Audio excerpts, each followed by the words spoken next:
Hello and welcome to the DM's Book Club, a weekly book club podcast talking about some Dungeons & Dragons. Not today, though, some undead ones perhaps, and how we might include it and improve it for our role-playing campaign.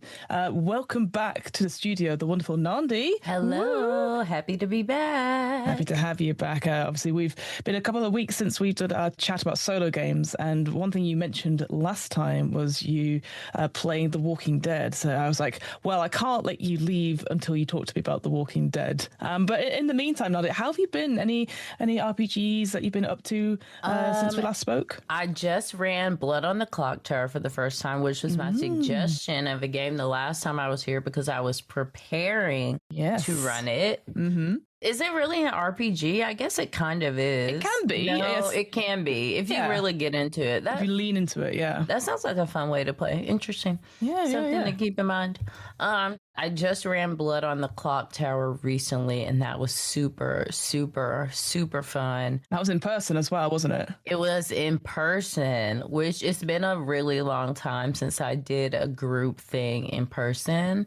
Yeah, it was a lot. It's a lot to keep up with. It's a lot of information to be giving people. And yeah, but it was super fun. So I played that. I don't think I've played anything else other than just like D&D. Yeah, fair enough. You got D&D, Blood on the Clock Tower, and improv. So it's your time is taken up quite a bit. In addition to possibly work, sleeping, eating, the usual things. All the other things that I have to do. Oh, but The Walking Dead is one of my games too. We've just been on a little bit of a break because holidays.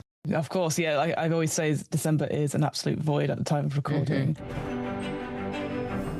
We kind of buried the lead a bit. We're talking about The Walking Dead. So what is it that drew you to The Walking Dead initially? Was it always a game, like, are you really into the zombie kind of genre, or was it an opportunity that came up for you to play in the game? Yeah, I guess it was kind of a combination. So I played this game for the first time with coworkers at like an on-site. And one of those people who ran it, the GM, is also who I'm playing in this podcast with. So just after we played it, I was like, oh, this is fun. This is cool. I like the kind of more narrative-driven games. And so this is very much that. And I was like, okay, I'm more interested in this. So when he pitched the idea for this current podcast, it's called The Young. It's set at a summer camp. And we're all playing teenagers.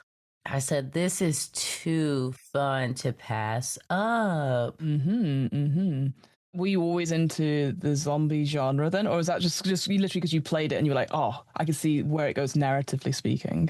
Yeah, I think I just played it and I liked it.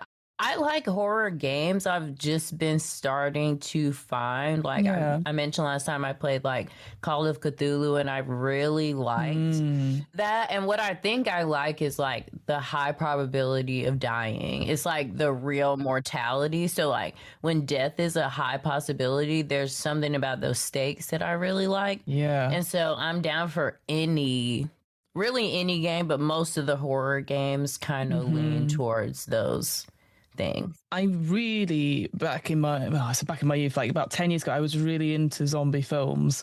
Like I watched all the 28 Days Later. Obviously, very recently we've had 28 Years Later come out.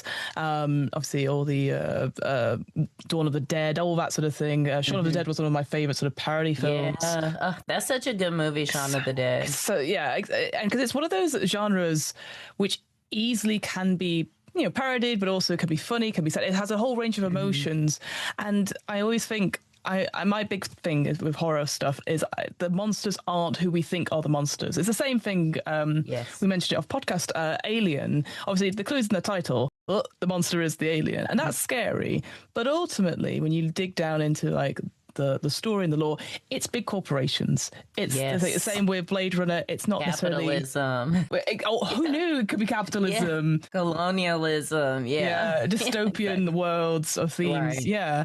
With The Walking Dead, it was one of those things. I remember when it came out as the graphic novels. I remember reading a couple of the volumes, or like I can distinctly remember being like going on my commute to work. And some of the stuff in it is horrific in terms of like, again, I will say maybe some minor spoilers for The Walking Dead here. Like from my brief memory of it, I appreciate you've not really seen, or you've seen bits of it in part. But I remember like just on the tube going to work and there's team, the characters are running away from something really bad happening at their haven, and one of the main characters, I believe she was called Lorelei or something like that, was holding her baby that she'd just given birth to, and she trips, and there's just a double page spread of her in silhouette falling on her baby. And I just was like, fuck. Wow, that was just so traumatic in the moment that I just shut the book and I was like, I need to process this, because that is a true horror. That is real horror. Like the accidents that cannot be undone. Oh my God. Yeah. Oh. And I don't know if that's in the TV show because I never made it that far, but I always find it interesting about exploring certain issues with this pressure of this world that has changed, that we can't do anything about it. We don't have all the privileges of technology. We're surviving, eking out this existence against an uncaring enemy, as well as these monsters and humans. So it was always an interesting genre, but I think in the last couple of years there seemed to be loads of zombie films, and then they always sort of skewed towards the comedic value of it, which is, again, there's no problem. We love love a good sort of like sense of humor and stuff, but I sometimes took away from it. So then I sort of step back from it all, and then only recently when you were talking about The Walking Dead, I was like, we should check back into it because I love Free League. I think they're really good. Yeah, and they are. Yeah, they're great. Good company, and they've done a lot of IPs, as we sort of mentioned, Alien, Blade Runner, recently Invincible as well. They also did a One Ring one recently. Yeah, they love the IP. They love drawing them people in. Because I was thinking to myself, and kind of what I asked you off recording, is like, who would play The Walking Dead? And ultimately it's for fans, I assume, of the TV show and the comic books. But I wouldn't play it for that. I think what we'll discuss is like, it's an interesting system. Like, again, I think a good solid system. I think enough in the book to make you want to make your own stories with it. But I could not care less about going like, oh my God, that's Rick Grimes, or meeting a character and be like playing that character. You know what I mean? Have no idea. I wouldn't even know. Like, I love that I have no idea. And I think that not coming to this game and not being like super steeped in like the IP of The Walking Dead and the TV shows outside of the conversation around it when it was on.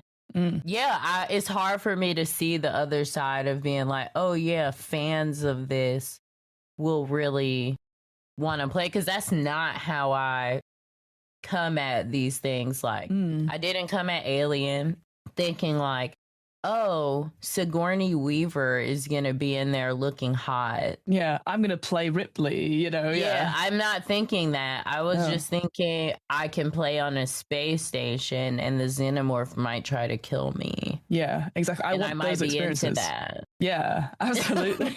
And I might be into it. But like, I think of it for the worlds and like the kind of like, I think of it for its storytelling capabilities, obviously, like what kind of stories can we tell in these kinds of universes, which, when you were saying out loud, like all these systems we can't control, I was like, that sounds pretty similar to just life. Just existing, yeah. Yeah, and then what you were saying about zombies is so interesting because like the origins of zombies come from Haitian folklore, right? And are really about, I don't want to misspeak about Haitian folklore and zombies, but that being said, Black origins, and that most of the comedic takes we see on zombies are not Black, right? They're not that. And I don't think they honor like the origins of what zombies actually symbolize, of like dead things being places they're not supposed to be, and like what all the ways, just like vampire stories, right? Vampire stories, even though I feel like a lot of times those are done way more right, because vampires being white does seem correct, right? Like, it does seem correct, because vampires also symbolize some of these same things around like taking capitalism, and these stories often rise around recessions. Now we have recessions a lot, so there's always some vampire and zombie stories. There's always horror, you know, rising about. But yeah, I do like some of the comedic horror because I love camp, but I like camp, maybe not comedy. Right. Yeah. Like, I love Shaun of the Dead. Shaun of the Dead is one of my favorite movies, but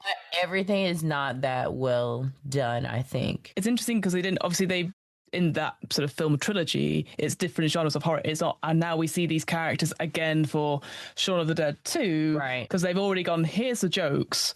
We've done it of, you know, and it's making fun of these characters living in a modern day zombie-esque type thing. And it's really interesting what you say about, again, where sort of these folklore stories come from. Obviously, certain myths and fairy tales that get handed down throughout, you know, Europe, but also all around the world.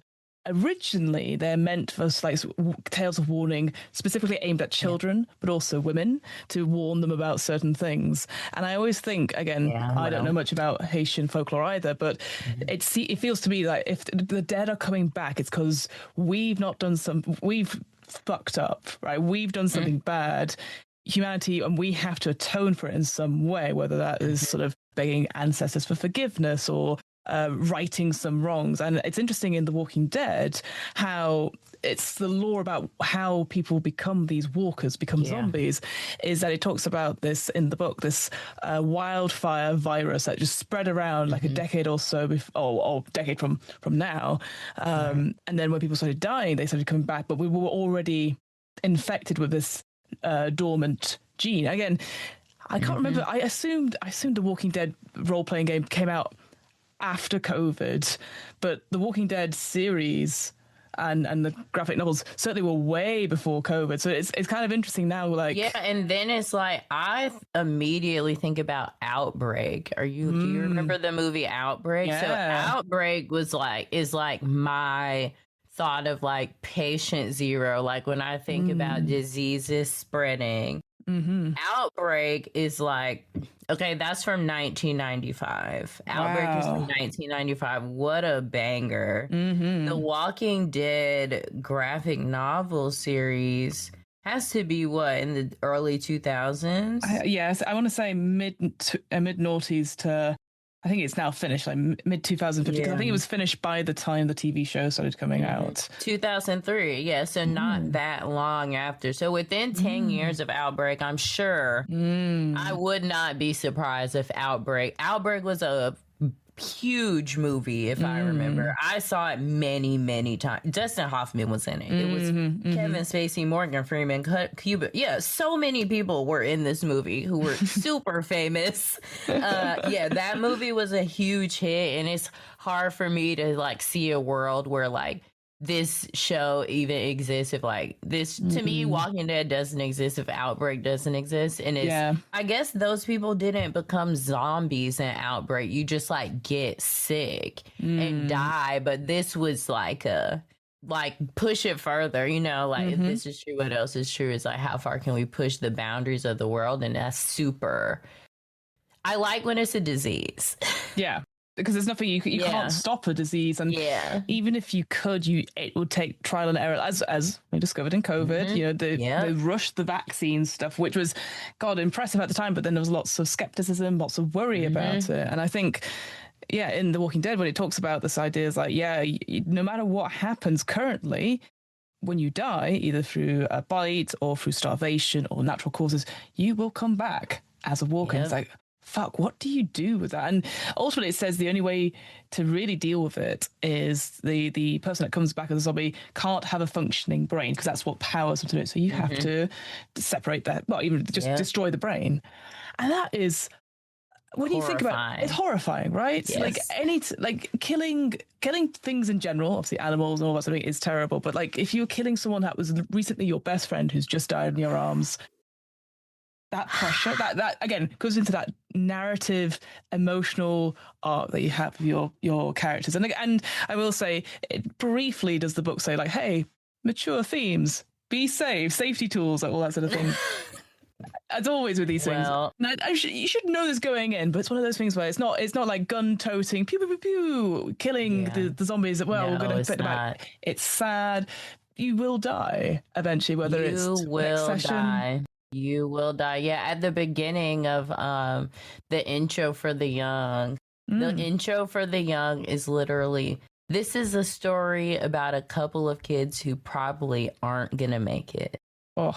And that is the intro of every episode. You know, like, so we have truly gone in knowing that we're gonna die. I'm really excited about it. And some of the mechanics, dying is fun. It's fun to die. It's fun to like, what would you do in these kinds of scenarios? Like, what would your character do? Yeah. What are the like emotional moments? And what I really like about The Walking Dead, about character creation, is I am starting to learn, I love an archetype.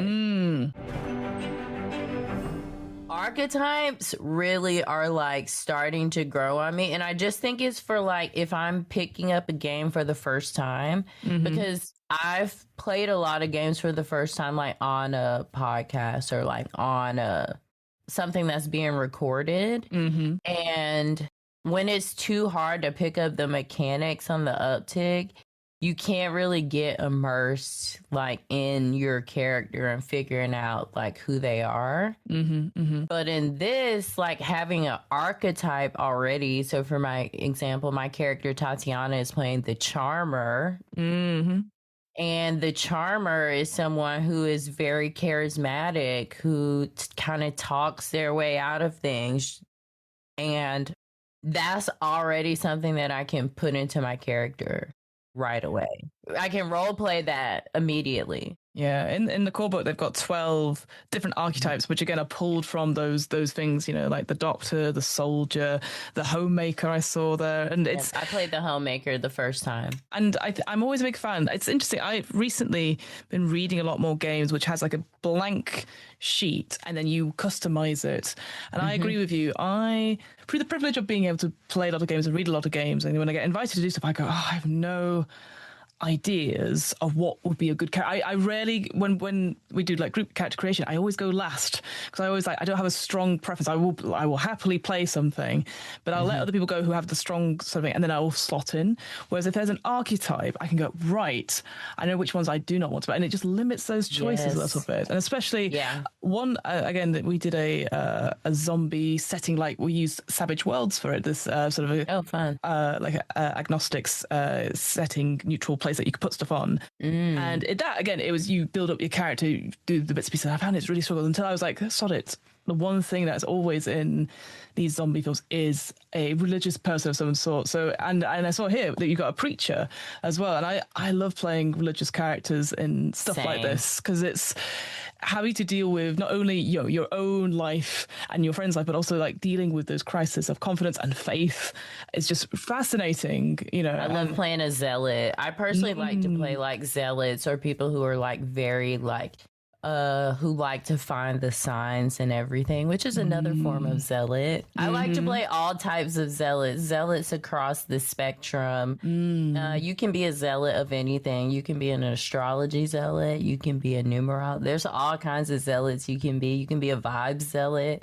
Yeah, I love playing like people who have like strong religious convictions. Also, I grew up super religious, even though I never was the most religious, but you know, you grow up in that stuff, and so there's things that you take with you regardless of if you know it or not. You've got those cornerstones that you can touch on and be like, oh yes, like, because I can even imagine like, I think it's the book as well, but was it The Mist or The Fog, where there was like basically a homemaker busybody person who became the leader because she was so passionate and people would listen to her, and I was just like, damn, scary, very scary. Exactly. Yeah, I love that. I played the homemaker when I played in a one shot, which was my first time ever playing, and that one has like a really funny like little blurb. Basically, she's like, I'm a living cliche. My husband wanted me to stay at home, but he owned me or whatever. Yes. Basically, I just like cooked and cleaned, but now I know how to shoot a gun, kill with a knife, and sometimes I like it, and I'm like, woman, score. I was like, so good. Yeah, it's such a fun, like, yeah, and the fact that like the homemaker is bloodthirsty. Yes, I like that. Yeah, so yeah, each of these archetypes I have, like as you said, a little bit of a bio at the top, which you can take as inspiration. And the homemaker one is really good. And yeah, the issue, that's what you're referring to, is like everyone has something that is a flaw. Essentially, it's how you understand your character, but it also helps the GM to sort of be able to create challenges for you. And as you said, like the homemaker it could choose from bloodthirsty, alcoholic, or craves attention and love, which great. Craves attention and love is so good too, because that can cause inner group conflict, because someone who craves attention and love might sleep with friends in the group. Yeah, I'm instantly seeing like hearts broken, love triangles,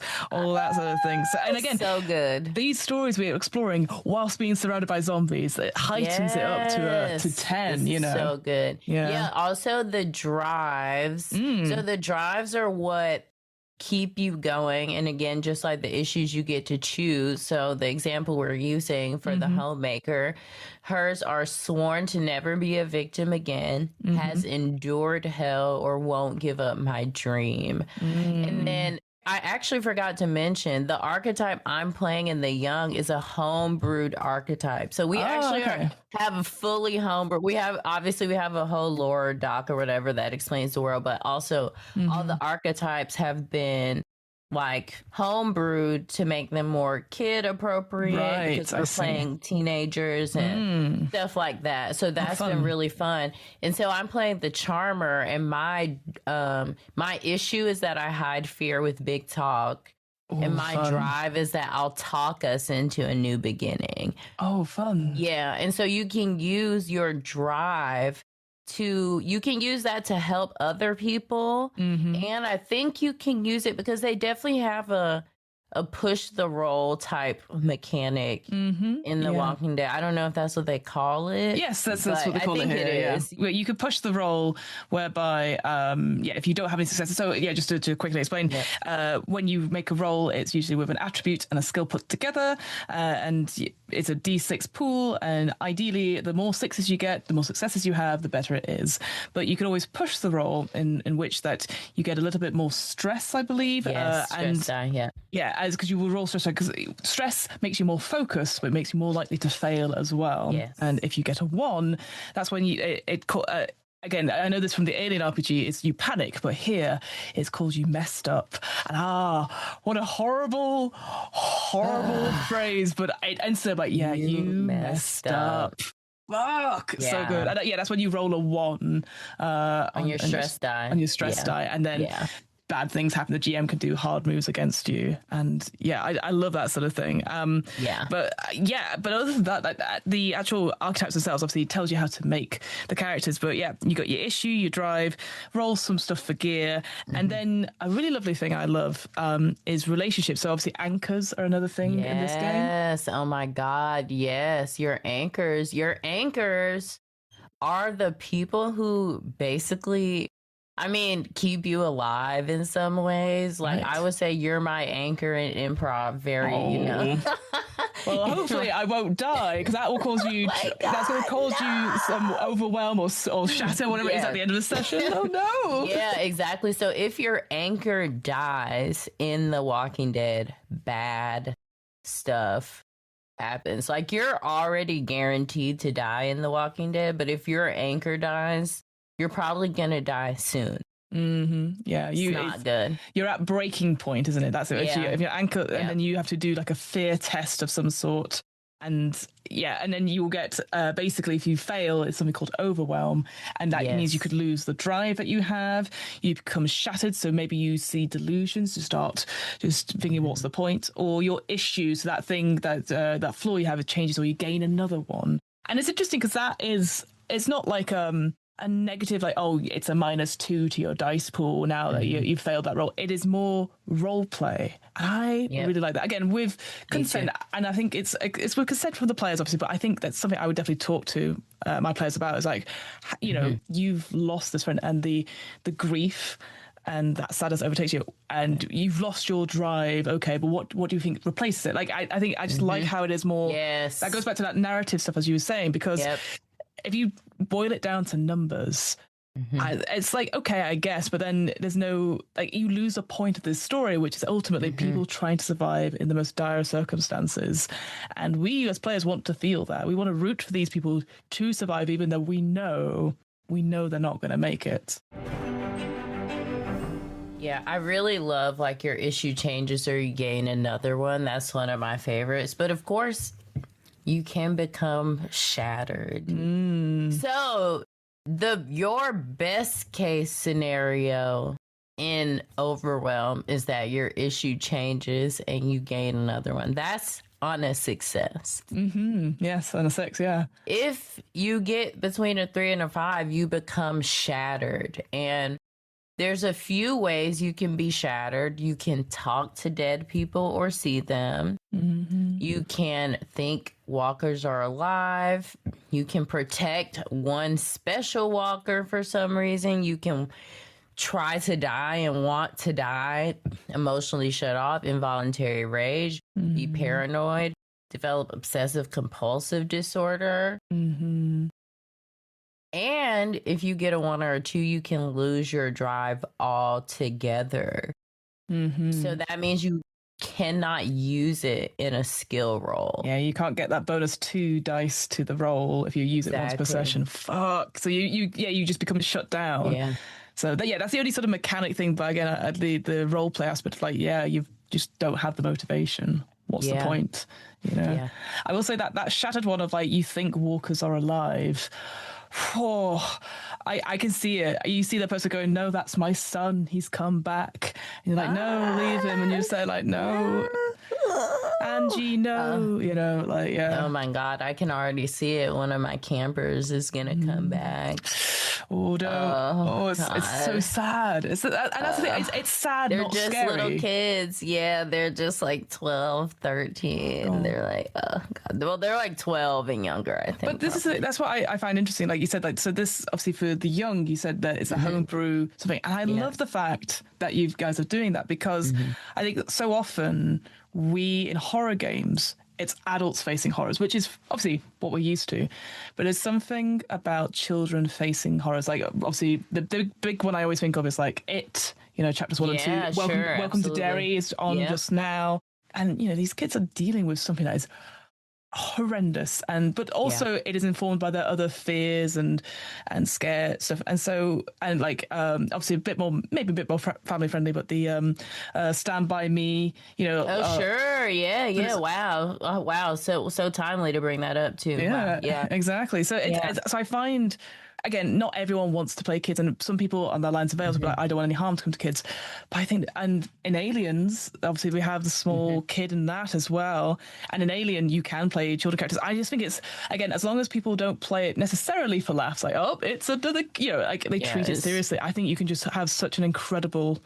Like, one thing, I don't know if you ever got taught it in improv. I remember early on, I was told that unless everyone consents, or is a special type of show, you shouldn't play children under the age of consent, because it can go through 2 ways. Either they die, or they're dead, or something very bad happens to them, usually in a sexual sense, like there's underage whatevers. And and you know, these rules, you wonder why they come in, and then you look around the group and you're hey, hang on, lots of I see, there's lots of stale, male and pale folks here. That's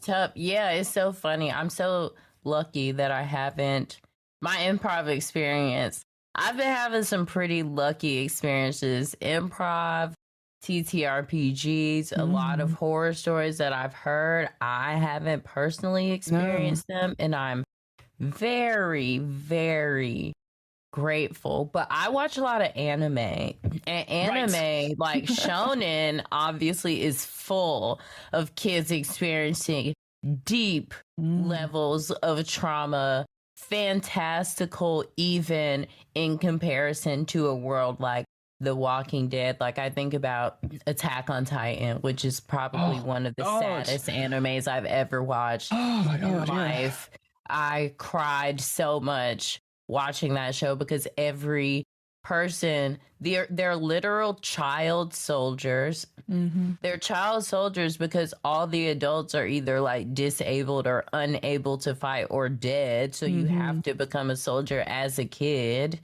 They're also an oppressed race of people who are forced to kill, plot twist, their own kind. Spoilers for Attack on Titan if you haven't finished it. Sorry, it was on for 17, a long time. Years, yeah. So too bad. But like shows like that kind of like remind me of like how kids, like the stakes are so much higher because I think you think of kids of like having so much more to live for because they're so young. Having the plot armor of like, they'll be fine. Like I remember, and I'm sure if you've watched anime, like, I think it's, I can't remember which exact one it is. Maybe it's in both of them, but Full Metal Alchemist Brotherhood.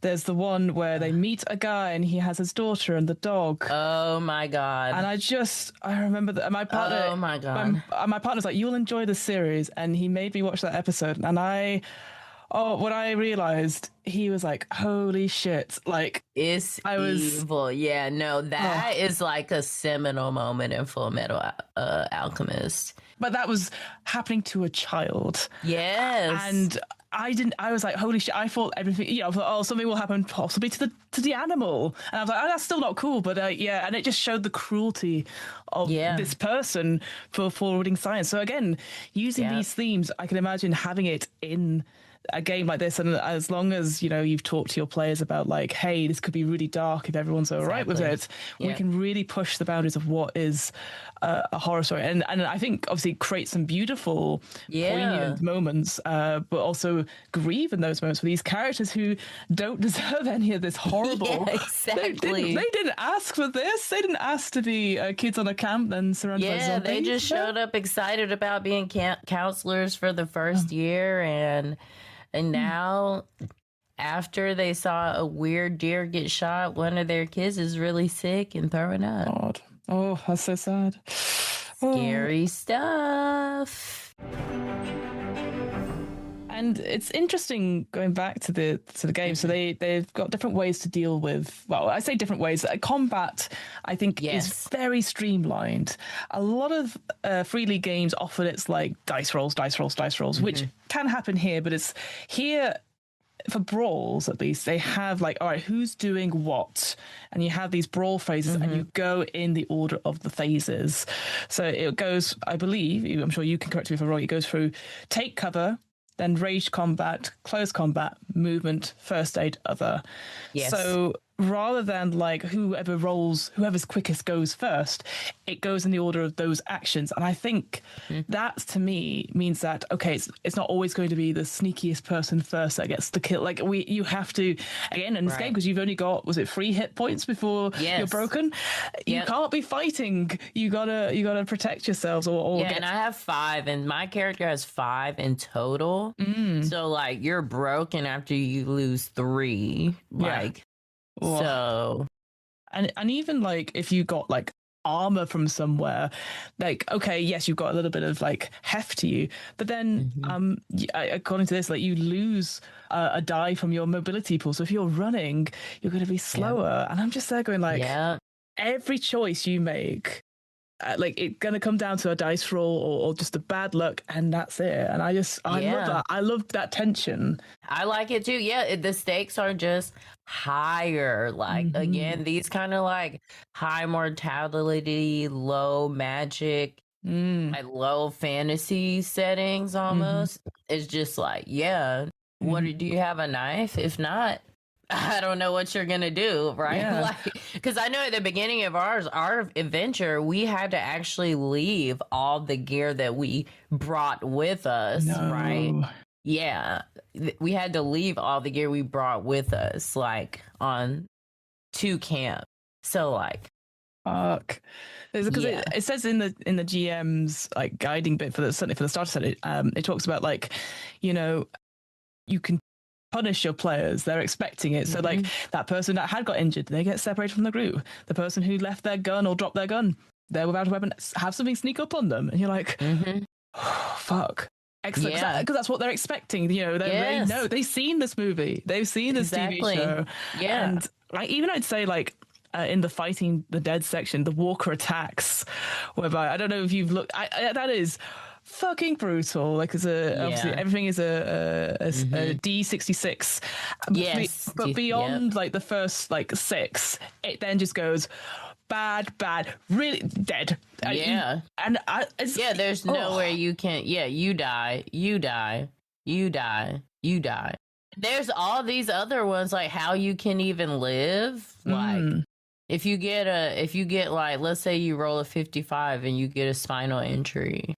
Yeah. Like, how can you live? Well, it comes to that whole thing of like your group saying like, do we take you with us or anything like that? Yeah. And then even like the walker attacks, like when it's like, what are they going to do? So in Alien, you can roll like a D6 and it goes, obviously the higher the result, the worse it is. Like, you know, it goes from like a snarl to like a head bite, essentially. Here we've got a D66 and like, you know, it goes from you are bitten in the throat, blood everywhere, you die. That's 55.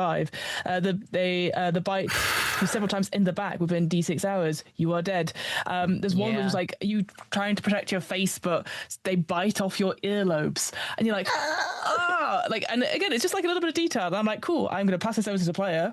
Yeah. Well, yeah, exactly. You may. Did you want to see what happens? Yeah. Well, one thing I've done when I've run Alien is that I let the players roll for what the alien does to them.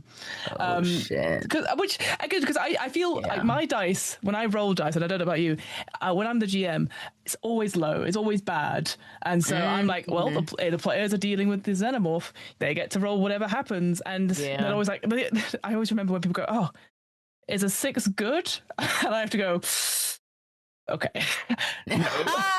No, it's not. And everyone goes, it's not. But I that's my big tip is like I'd get the players to roll what the attack is, because I feel like that, again, it washes my responsibility of stuff, but I think that tension is they go, oh, it's only 11. Okay, I got away. I take 1 point of stress. You know, and they can or like one of your fingers gets bitten off, and the infection from the bite spreads into your body. Your only chance to survive is to amputate the hand within D6 minutes. Take 2 points of damage. Awful. Like 2 points of damage could be life or death. Great, love it.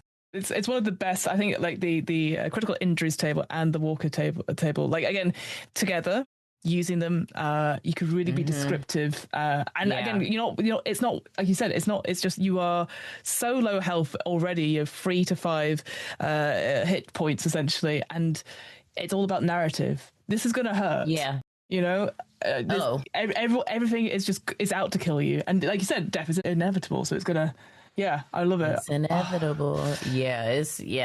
Now, what I'll say is their tables are good. Oh my god, great tables, very appropriate. Don't want any more options. That's enough. Maybe take some away. Yeah, I mean, I was stunned by how many tables we don't often get this. Like right at the end in the appendix, you have like the walkers. Like, what wounds do they have? What was that past? I love a good empty room table flavor. Like, I'd use that in any other game where they're like, oh, what's in this room? And you're like, oh, I don't know. The scavenging table, random locations. I think there's an NPC, non-player characters. Like, there are so many things, which I'm just a big fan of. This, I would definitely. That's the one thing I definitely take away from this, because that's not in the starter set. It's in the core book. I see. I would just 100% just copy those tables and just have them with me everywhere. Just as a, they're great. I would. I'm hopefully in the new year rerunning that Savage Worlds zombie one. Oh, fun for the other podcast. So I'm like, well, I've got this, and also, you know, building a whole campaign. I'll just use this book, to be honest with you, and risk it into that. So exactly. Yeah, exactly. I was gonna say the scavenging table is really good. I've done a little bit of scavenging as Tatiana, and one of the first days the first time I scavenged, I found beer, which was great because we didn't have any rations, and beer is rations. God. Yeah, we only had enough rations for like one person or something. But then I found a 6-pack of beers, and that was freaking great. That's another thing actually that you brought up. The so the other hazards, it talks about fire, disease, poison, all those things. But then it's like hunger. Like if you go without eating, you're gonna take stress, and then by the time you get so much stress, you got to. And the only way to get better is to eat a lot, and so I just felt that was just so, again, so sad in a way, like especially depending on who you're playing, they might not be able to get food, and so they're reduced to maybe eating dog food cans or drinking dirty water. God, again, not to bring us down, it's happening in the world right now where people do not have these rations, and it's God. Yeah. Ooh. And then it says because you have to eat one ration a day or you will starve. Yeah. And then when you start starving, you have to make an endure roll. And when you fail, then you start taking stress points. And then if you take 5, you start taking damage after that. So, there's no I like these games too because there's just so much more real. Like, I love fantasy and stuff. I love not being able to die. And also, if you don't eat, you will starve to death. Yeah, that's like that. If you don't have water, you're not gonna make it. And it's like, they remind you because, like, think about how often, like, food and, like, travel mechanics and, like, D&D, nobody pays attention to that. No, maybe so often you'll be like, oh, how much is it for the tavern at night? 5 silver? Here, have 2 gold. And you're like, you'll just pay for stuff. And people are like, 2 gold? That's like a year's worth of thing. And they're like, yeah, whatever. Because again, they don't track it. And you're exactly. Like, Exactly. But this is like everything you have or don't have matters. Another interesting thing, actually, speaking on stuff that matters, and I think is a unique way, is how you relieve stress. So as we said, like, the more stress you get, the more focused you are, the more likely you are to succeed, but more likely you are to fail. And you can relieve stress through your social interactions, and talking to and spending time with your anchors. Now, obviously, if for whatever reason your anchors get manipulated by the GM to be like, oh, they're gone now for whatever reason, that it can be very stressful. But I compared to, I believe, in Alien, that the reason you de-stress was because you're in a safe space. But in Walking Dead, you're never in a safe space. You're constantly slightly stressed, and the relieving stress, what it makes me think of is that you have to talk to your anchors. You have to interact with them, whether that is something maybe romantic, maybe that's just spending time with them. But it instantly encourages players to do these small little scenes, these vulnerable scenes with another player, because obviously an anchor could be another player, or with the GM, with your NPC. And again, it's those little bits where you see them in the TV shows where it's like that moment when you go, God, I really love you. Well, I'm off out to scavenge. I'll see you when I get back. And you're like, that person's dead forever, But I really like that mechanic again, because it's so simple, but it just encourages players to be like, why don't you go talk to your anchor? It reminds me of some of the, like, Powered by the Apocalypse. I think this is kind of similar. It's a very similar system where, like, that's how you kind of, like, I know in the Tomb Raider playtest, RIP to that game. Hopefully they do something cool with all the stuff they wrote for it. All the fingers crossed. But they had, a similar mechanic where, like, to keep you from getting to your shadow self that you might have to tap into as, like, one of these raiders or whatever. You need to, like, be vulnerable, communicate. Share old memories about, and they had a lot of prompt questions that you could use to prompt those conversations, because they have phases of the game where in, like, a rest phase, that's the phase where you did those types of things. Oh, I love that. Yeah, I think, Yeah. again, it just breaks down the idea that zombie settings are heroic. I don't know about you. Like, I've always thought them as sad, but and like emotional. But I think some people, like, I remember when 28 Years came out, people were like, wait, this is not like the original film. I was like, what are you talking about? The original film was sad and slow burn and like awful. And like, it's kind of the same here. It's just a little bit different. Yeah. But I think people thought it was like heroic. Oh, interesting. Yeah, maybe that was just my interpretation of it. But what I will say, just to go back quickly to combat, there's a really interesting mechanic, which I'm sure you've maybe come across, this leadership stuff, whereby apparently at any time during the combat you could be like, I'm going to sacrifice my one action to bark orders, and then you roll for leadership, and then when you get any successes, you can give them. So you can hand out bonus die for each success you get to other people if they follow what you're doing. And I like that you could do it anytime.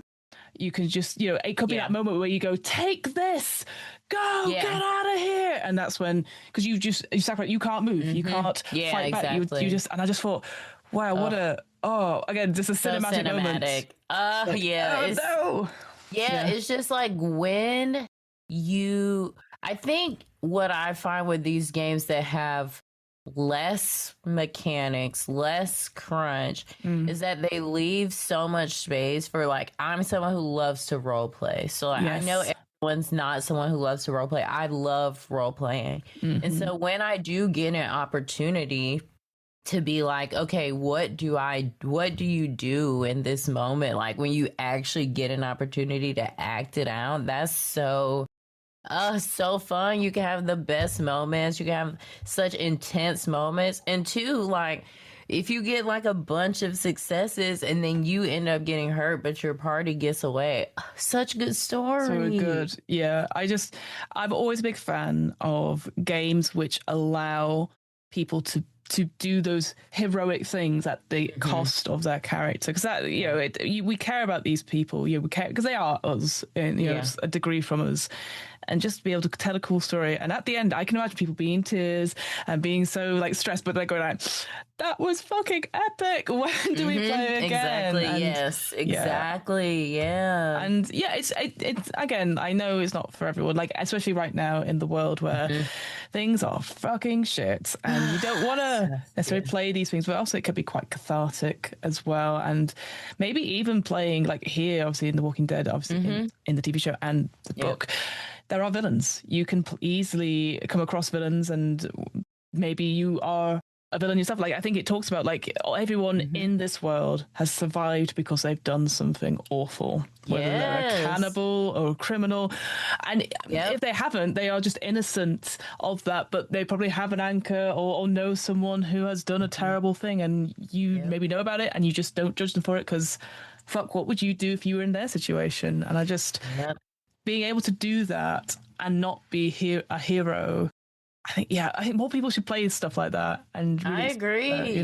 Not being a hero and just being like a regular human being, I think is really fun and cathartic. Yeah. And it lets you like explore things that luckily, hopefully, you'll never have to do. Hopefully, you'll never have to live through a zombie apocalypse, you know? Yeah. Oh, yes. I won't.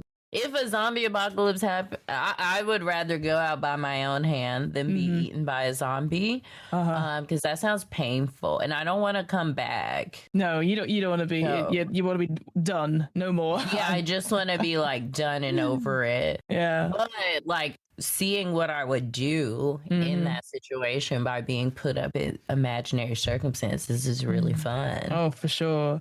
Because thinking about those other IPs we talked about, like Blade Runner and Alien, like those are easily ones where, again, I did say, like, obviously it is horror games and, a big corporation stuff, but, you could be a space marine. You could be a LAPD detective who has trouble, but is still, there's more morality stuff there. Here you are a normal fucking person who has... Just a normal motherfucker. And you're just surviving. And I think, I just think there's something...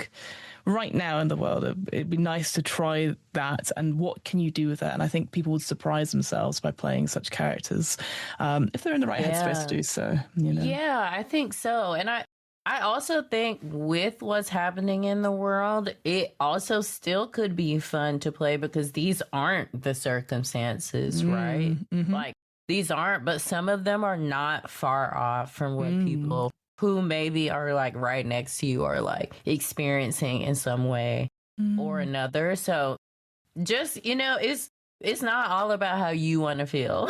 Yes. Like I think it's so important to just put yourself in other people's shoes. And this is a great way to do so, I think. A safe way, hopefully. Yes. As long as you're with a safe table, safe GM, people you trust. Yeah, absolutely. Yes. It's like TM, absolutely. Like, yeah. I guess my final question to you, Nandi, obviously you've played a lot of this game. What is your one big piece of advice for somebody who's about to play in a game of The Walking Dead or even just a zombie game? I appreciate we've talked much about characters, but I just wanted out of your experience from doing it on the podcast. Be open. This is not a game where you will live. So, like, you're not going to live. And so you have to immediately be open to that and don't fight your failures. Don't fight when you fail those roles. Don't push the roll too early. Don't push the roll too early. Be open to failure because that failure is still a good story. Yes, agreed. Like the push the roll stuff is like you're desperate, and even that desperation might come at a big cost. I agree. Right. Oh, Nandi, thank you so much. Yeah, this was a delight to read. Like, I feel like I really want to run a zombie thing now, and I hopefully, like I said, in the new year, get a chance to do that. I hope so. Yeah, I will let you know how it goes, and we can compare notes about how sad we are, like in our various different things. I'd love to know, where can people find you on the internet? What are upcoming projects, and is there anything you'd like to plug, either your own stuff or something you've read or watched recently? Yes, you can find me on Instagram and Threads at Nandi, Kayy. You can check out The Young on Patreon at The Thief. And what am I reading? Right now I'm reading Mind of My Mind by Octavia Butler. I've had a really big speculative fiction year, but this one really veers into like fantasy. Is a part of a really long series called the Patternist series, her first series, and it's about telepaths who breed with each other. And one of them is 4,000 years old. What? Wow. Oh, that sounds exciting. And he became who he is because he got a disease that mutated. Oh, it all links back to this virus. It all links back to the virus. Yeah, it's really, really good. Yeah, it's really, really good. I just realized that when I was saying it. Yeah. Any Octavia Butler is great, but the Patternist series, Mind of My Mind, Wild Seed, highly recommend. Amazing. Thank you. Well, thank you so much, Nandi. Again, always a delight to have you on. I'm sure in the new year I'll be like, hey, what other games do you want to talk about? And I'll say yes, anyone you want. Excellent. Thank you so much, friends, for listening to this podcast. We'll be back next week with another episode of the Dean's Book Club. But until then, friends, goodbye.